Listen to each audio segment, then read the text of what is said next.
Saya Diva Aulia, NPM 622210086 dari kelas B Psikologi Bisnis. Di sini saya akan menjelaskan ringkasan dari bab 1 dalam buku Psikologi Bisnis. Dalam buku tersebut menjelaskan ada dua faktor yang memungkinkan seorang senior manager dengan latar belakang manajemen yang beragam dapat dipromosikan menjadi CEO.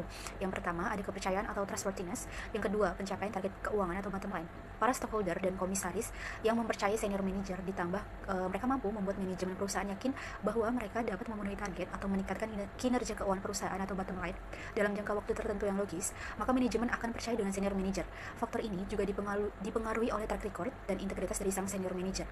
Michael Porter mengemukakan 4 faktor pendukung yang menentukan kemajuan atau kualitas suatu negara, yaitu seberapa besar dan spesifik kebutuhan produk atau jasa atau demand conditions, keberadaan dan kekuatan industri terkait serta yang mendukung dalam membantu daya saing atau relate and supporting industries, bagaimana perusahaan diatur, bersaing dan berstrategi untuk tetap unggul atau firm strategi, structure and rivalry, serta kondisi sumber daya dan infrastruktur yang tersedia atau factor conditions.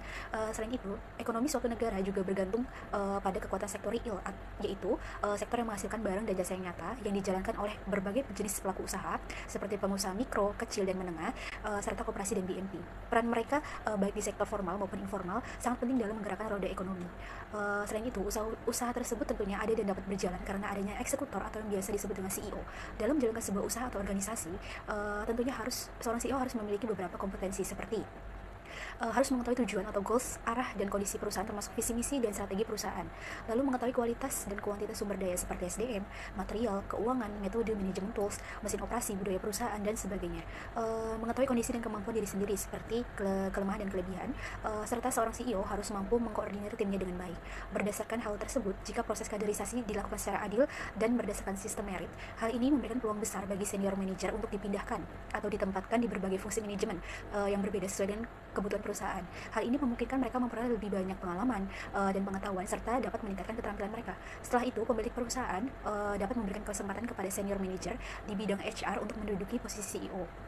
Hal ini juga bergantung pada seberapa besar keberanian mereka untuk mengambil peran tersebut. Amrun T. Irwan dalam bukunya Adversary Mental Profile atau Profil Mental Pemenang tahun 2017 ada 4 dimensi psikologis dari guts atau keberanian. Yang pertama, keberanian atau bravery. Hal ini dilihat dari keyakinan individu dalam bertindak. Yang kedua, ada pendekatan terhadap tantangan atau approach to challenge. Hal ini cara yang dipilih untuk menghadapi berbagai tantangan. Yang ketiga, ada ketekunan atau perseverance. Seperti kegigihan dan konsistensi tanpa menyerah dalam berusaha. Yang terakhir, kepercayaan diri atau confidence, yaitu keyakinan pada kemampuan diri sendiri. Keempat aspek ini bekerja bersama-sama untuk membentuk profil mental seorang yang berani. Lanjut ke pembahasan peran psikologi dalam bisnis, di mana psikologi bisnis adalah bidang ilmu yang mempelajari perilaku manusia dalam konteks bisnis, serta mempelajari bisnis dari sudut pandang perilaku manusia. Psikologi bisnis berfokus pada pemahaman perilaku manusia yang terlibat dalam aktivitas bisnis. Ilmu ini juga melihat bagaimana aspek-aspek bisnis dipengaruhi oleh perilaku manusia dengan tujuan memahami hubungan antar keduanya dan meningkatkan efektivitas dan kinerja bisnis. Hakikat bisnis adalah mengelola manusia dalam lingkungan dengan segala kebutuhan dan keinginannya, sedangkan hakikat manusia adalah fungsi kepribadian dengan lingkungan sosialnya. Manusia itu mencakup perasaan, pemikiran atau intelektual, mental dan spiritual, termasuk peran-perannya dalam kehidupan sosial. Dalam dunia kerja, individu dapat bertindak sebagai pemberi kerja atau pekerja. Kinerja mereka dalam sebuah organisasi atau perusahaan sangat bergantung pada landasan strategis perusahaan, termasuk filosofi, visi misi, tujuan dan strategi yang kuat untuk mencapai keberhasilan di tengah persaingan bisnis. Faktor-faktor ini memengaruhi arah dan hasil kerja dalam organisasi. Lalu dalam psikologi bisnis ini juga terdapat komponen utama sebagai modal dasar organisasi atau perusahaan atau business psychology framework. Yang pertama ada strategic direction capital atau modal arah strategis. Hal ini mencakup filosofi, nilai-nilai, visi misi, target atau tujuan, arah dan strategi perusahaan. Yang kedua ada organizational capital atau modal organisasi. Hal ini mencakup modal kepemimpinan, manajemen, budaya perusahaan, infrastruktur dan manajemen teknologi, pengetahuan serta data dan informasi manajemen agar perusahaan dapat survive dalam jangka waktu yang lama. Yang ketiga ada human capital atau modal manusia. Hal ini mencakup kompetensi individu dan tim serta kompetensi organisasi dan lingkungan sosial yang berkontribusi pada kualitas dan produktivitas SDM untuk meningkatkan kesejahteraan dan atau kepuasan kerja. Output dari Business Psychology Framework ini adalah produktivitas dan kesejahteraan yang berkontribusi pada hasil bisnis seperti keunggulan dan kesejahteraan jangka panjang.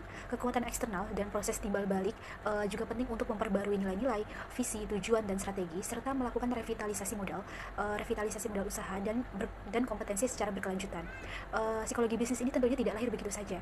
Psikologi bisnis berakar dari beberapa pendekatan interdisipliner yang menjadi landasan dari teori ini, yaitu psikologi industri dan organisasi atau PIU, bisnis, manajemen dan strategis, dan ekonomi keperilakuan. Lalu apa yang dimaksud dengan perilaku konsumen itu? Perilaku konsumen adalah proses kognitif, emosional, dan tindakan individu dalam mencari, memilih, memakai, dan menilai barang atau jasa yang dibeli untuk memenuhi kebutuhan dan keinginannya.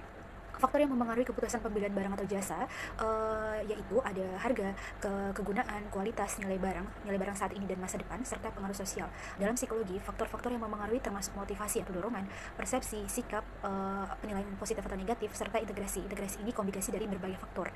Dalam buku psikologi bisnis ini juga dijelaskan beberapa langkah-langkah manajemen strategis. Yang pertama, evaluasi posisi untuk menetapkan nilai-nilai, aspirasi, arah, target, dan harapan dari hasil organisasi. Yang kedua, mengidentifikasi kekuatan, kelemahan, peluang, dan ancaman organisasi. Hal ini biasanya dilakukan dengan analisis SWOT.